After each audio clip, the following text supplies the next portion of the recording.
ಓಂ ಶಾಂತಿ. ಪರಮಾತ್ಮ ಶ್ರೇಷ್ಠ ತಂದೆಯಾಗಿದ್ದಾರೆ. ಮಾನವರಲ್ಲಿ ಜ್ಞಾನ ಸೀಮಿತ. ಪರಮಾತ್ಮನಲ್ಲಿ ಜ್ಞಾನದ ಅಂತ್ಯ ಹೇಳಲು ಬರುವುದಿಲ್ಲ. ಅದಕ್ಕೋಸ್ಕರ ಜ್ಞಾನ ಸಾಗರ ಎನ್ನುತ್ತೇವೆ. ಸರ್ವಜ್ಞ, ಎಲ್ಲವನ್ನು ಬಲ್ಲವನು ಪರಮಾತ್ಮ ಆಗಿದ್ದಾರೆ. ಮನುಷ್ಯರು ಹೊಂದಿರುವ ಶರೀರ, ಆಕೃತಿ, ರೂಪ, ಗಾತ್ರ ಬೇರೆ ಬೇರೆ, ಆದರೆ ಆತ್ಮನ ರೂಪದಲ್ಲಿ ಒಂದೇ ರೂಪ, ಗಾತ್ರ ಒಂದೇ. ಆದರೆ ಆತ್ಮನಲ್ಲಿ ಅಡಗಿರುವ ಬುದ್ಧಿ, ಶಕ್ತಿ, ಜ್ಞಾನದಲ್ಲೇ ವ್ಯತ್ಯಾಸವಿರುವುದು. ಅದಕ್ಕೋಸ್ಕರ ಸಾಮಾನ್ಯ ಭಾಷೆಯಲ್ಲಿ ಬುದ್ಧಿವಂತರು ಅಥವಾ ಬುದ್ಧಿಗೇಡಿ ಎಂಬ ಶಬ್ದಗಳನ್ನು ಬಳಕೆ ಮಾಡುವರು. ಒಂದು ಮನೆಯಲ್ಲಿ ಸಕಲ ಸಾಮಗ್ರಿಗಳು ಇರುತ್ತವೆ. ಮನೆಯವರು ಅವುಗಳನ್ನು ನಮ್ಮ ವಸ್ತುಗಳೆಂದು ಗುರುತಿಸುವರು. ಆದರೆ ಆ ಮನೆಯಲ್ಲೆಲ್ಲ ವ್ಯಾಪಕ ಎಂದು ಹೇಳಲು ಬರುವುದಿಲ್ಲ. ಆದರೆ ಆತ್ಮ ಶರೀರದಲ್ಲೆಲ್ಲ ವ್ಯಾಪಕ ಇದ್ದು ಬೃಕಟಿಯ ಮಧ್ಯಭಾಗದಲ್ಲಿ ಇದ್ದು ಈ ಶರೀರ ನಿರ್ವಹಣೆ ಮಾಡುವುದು. ಪರಮಾತ್ಮ ಸೂತ್ರಧಾರ, ನಾವೆಲ್ಲ ಮಾನವಾತ್ಮರುಗಳು ಪಾತ್ರಧಾರಿಗಳು. ಅದಕ್ಕೋಸ್ಕರ ಪರಮಾತ್ಮ ಎಲ್ಲವನ್ನು ಬಲ್ಲವನು, ಸರ್ವಜ್ಞ ಎಂದು ಹೇಳಲಾಗುತ್ತದೆ. ಆದರೆ ಸರ್ವವ್ಯಾಪಿ ಆಗಿದ್ದಾನೆ ಎಂಬುದು ತಿಳಿಯುವುದು. ಪರಮಾತ್ಮನ ಕುರಿತು ಈ ರೀತಿ ಅಭಿಪ್ರಾಯಪಡುವುದು ಎಷ್ಟರ ಮಟ್ಟಿಗೆ ಸರಿಯಿದೆ? ಪರಮಾತ್ಮನನ್ನು ತ್ರಿಕಾಲದರ್ಶಿ ಎಂಬ ಹೆಸರಿದೆ. 3 ಕಾಲವನ್ನು ದರ್ಶಿಸಬಲ್ಲನು. 3 ಕಾಲದ ಜ್ಞಾನ, 3 ಲೋಕದ ಜ್ಞಾನ ಪರಮಾತ್ಮನಲ್ಲಿ ಅಡಗಿದೆ. ಅದಕ್ಕೋಸ್ಕರ ಈ ಸೃಷ್ಟಿಯ ಆದಿ ಮಧ್ಯ ಅಂತ್ಯವನ್ನು ಬಲ್ಲವನು. 3 ಲೋಕ, ದೇವ, ಜೀವ, ಜಗತ್ತು ಎಲ್ಲವನ್ನು ಬಲ್ಲವನು.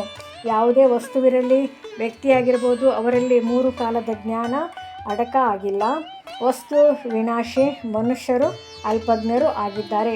ಒಂದು ನಾಟಕವನ್ನು ಒಬ್ಬ ಡೈರೆಕ್ಷನ್ ಮೂಲಕ ನಿರ್ದೇಶನದಿಂದ ರಚನೆ ಮಾಡಿದರೆ ಆ ಡೈರೆಕ್ಟರ್ ಆ ನಾಟಕದಲ್ಲಿ ವ್ಯಾಪಕ ಆಗಿಲ್ಲ. ಪರಮಾತ್ಮ ಸೃಷ್ಟಿ ನಾಟಕದ ಡೈರೆಕ್ಟರ್, ಕ್ರಿಯೇಟರ್ ಹಾಗೂ ಡಿಸ್ಟ್ರಕ್ಟರ್. ನಾಟಕದ ನಿರ್ದೇಶನ ಅಧಿಕಾರಿ ಹೊರತು ನಾಟಕದಲ್ಲಿ ಸರ್ವವ್ಯಾಪಿ ಎಂದು ತಿಳಿಯೋದು ಅಷ್ಟು ಸಮಂಜಸ ಅನಿಸುವುದಿಲ್ಲ. ಪರಮಾತ್ಮ ಸರ್ವವ್ಯಾಪಿ ಎಂಬುದು it is a feeling, not A fact ಎನ್ನಬಹುದು. ವಿಜ್ಞಾನ ಶಕ್ತಿಯಿಂದ ಅತಿ ದೂರದ ವಸ್ತುಗಳನ್ನು ಗ್ರಹಮಂಡಲ ನೋಡಲು, ತಿಳಿಯಲು ಅಥವಾ ಸಂಶೋಧನೆ ಮಾಡಲು ದೂರದರ್ಶಕ ಯಂತ್ರಗಳನ್ನು ಅಂದರೆ ಟೆಲಿಸ್ಕೋಪ್ ಬಳಸುವರು. ಅತಿ ಸೂಕ್ಷ್ಮವಿರುವ ಜೀವಿಗಳನ್ನು ಸೂಕ್ಷ್ಮದರ್ಶಕ ಯಂತ್ರಗಳಿಂದ ಕಂಡುಹಿಡಿಯುತ್ತಾರೆ. ಆದರೆ ಅವುಗಳನ್ನು ನೋಡಲು, ಅನ್ವೇಷಣೆ ಮಾಡಲು ಸರ್ವವ್ಯಾಪಕ ಅವಶ್ಯಕತೆ ಇಲ್ಲ. ಕೃತಕ ಉಪಗ್ರಹಗಳನ್ನು ಭೂಮಿಯಲ್ಲಿದ್ದೇ ಅವುಗಳನ್ನು ನಿಯಂತ್ರಿಸುವರು. ಹಾಗಿದ್ದರೆ ಪರಮಾತ್ಮ ಸರ್ವಶಕ್ತಿವಂತ.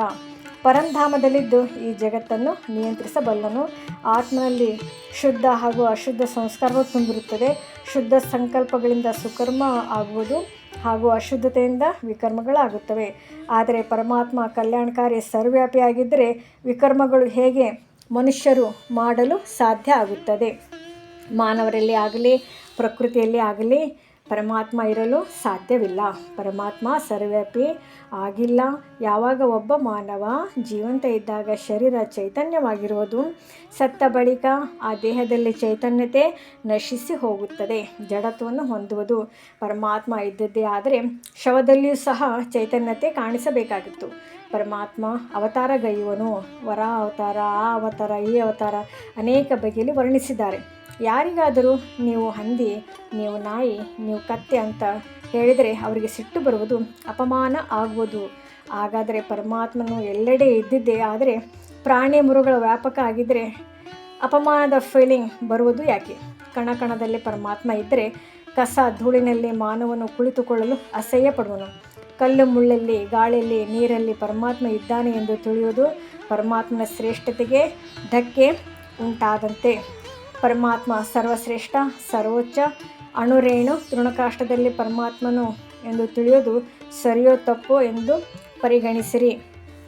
ಋಷಿಮುನಿಗಳು ವೇದಶಾಸ್ತ್ರಗಳನ್ನು ರಚನೆ ಮಾಡಿದರು. ಅವರು ಅಂತರ್ಧ್ಯಾನದಲ್ಲಿ ಹೋಗುತ್ತಿದ್ದರು. ಅವರು ಸಾಕ್ಷಾತ್ಕಾರ ಮಾಡಿಕೊಳ್ಳುತ್ತಿದ್ದರು. ಪರಮಾತ್ಮ ಪರಂಧಾಮದಲ್ಲಿ ಜ್ಯೋತಿ ಸ್ವರೂಪದಲ್ಲಿ ಜ್ಯೋತಿಯ ಸಾಕ್ಷಾತ್ಕಾರ ಮಾಡಿಕೊಂಡಿದ್ದ ಕಾರಣ ಪರಮಾತ್ಮನನ್ನು ಸಚ್ಚಿದಾನಂದ ಸ್ವರೂಪ, ನಿಜಾನಂದ ಸ್ವರೂಪ ಎಂದು ವರ್ಣಿಸಿದ್ದಾರೆ. ಅವರ ಧ್ಯಾನ ಲಕ್ಷ್ಯ ಮೇಲೆ ಕಡೆಗೆ ನೋಡುತ್ತಿದ್ದರು. ಕೆಳಗಡೆ ನೋಡದೆ ಅವರ ಧ್ಯಾನ ಮೇಲೆ ಇರುತ್ತಿತ್ತು. ಪರಮಾತ್ಮ ಪರಂಧಾಮ ನಿವಾಸಿ, ಸರ್ವವ್ಯಾಪಿ ಅಲ್ಲ ಎಂದು ತಿಳಿಯಬಹುದು. ಯಾವಾಗ ಮಾನವ ದುಃಖಿತ, ಹತಾಶನಾಗುತ್ತಾನೆ, ಅದರಿಂದ ಮುಕ್ತಿ ಪಡೆಯಲು ಪರಮಾತ್ಮನೆಡೆಗೆ ಹೋಗರಿಯುತ್ತಾರೆ.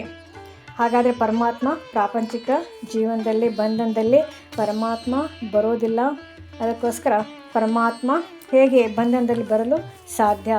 ಪರಮಾತ್ಮ ಮುಕ್ತನಾಗಿದ್ದಾನೆ. ಪರಮಾತ್ಮ ಪರಂಧಾಮ ನಿವಾಸಿ ಆಗಿರುವ ಕಾರಣದಿಂದ ಪರಮಾತ್ಮ ಸರ್ವವ್ಯಾಪಿ ಎಂಬುದು ಎಷ್ಟರ ಮಟ್ಟಿಗೆ ಸರಿ ವಿಚಾರಿಸಿ. ಓಂ ಶಾಂತಿ.